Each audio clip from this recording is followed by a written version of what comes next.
Europe 1, 6h56, Thomas Soto. C'est le vrai faux de l'info de la matinale avec vous, Géraldine Vosner. Bonjour. Bonjour Thomas. Ce matin, les contradictions de l'Union européenne. Contradiction pointée par François Asselineau quelques jours après le référendum en Turquie qui conforte la mainmise du président Erdogan sur les institutions. Le candidat dénonce une Europe inconséquente qui finance depuis des années la Turquie. S'agissant de la Turquie et de l'Union européenne, je rappelle qu'il y a déjà plus de 6 milliards d'euros qui ont été donnés par l'Union européenne à la Turquie depuis des années.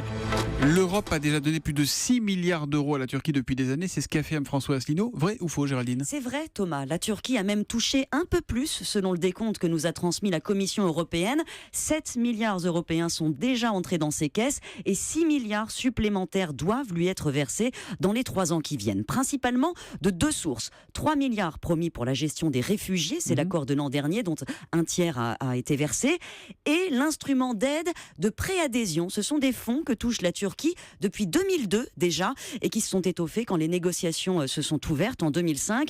Officiellement, ils doivent l'aider à rattraper les standards de l'Europe en termes d'environnement, d'innovation, mais aussi de droits de l'homme. C'est écrit dans les textes. La France, compte tenu de sa contribution au budget, a versé à elle seule quasiment 1 milliard à la Turquie. Ah oui. Et pour vous donner une idée de l'importance de ces fonds, le pays a touché plus d'argent entre 2007 et 2013 que la Slovénie, par exemple, qui est pourtant, elle, membre de l'Union. Bon, mais est-ce qu'on arrive à savoir ce qu'ils ont financé, ces milliards ? Absolument. Une foule de projets. Ça va de l'alphabétisation des femmes au Kurdistan à la construction d'infrastructures. Mais en 2009, la Cour des comptes européenne s'était alarmée.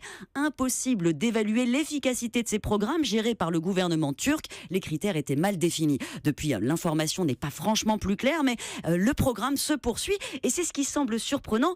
Pas question pour la Commission de suspendre ces financements, même s'il est manifeste que la Turquie n'intégrera pas l'Union. Les versements continuent, et peut-être parce que des entreprises européennes sont impliquées dans ces programmes, me dit un diplomate.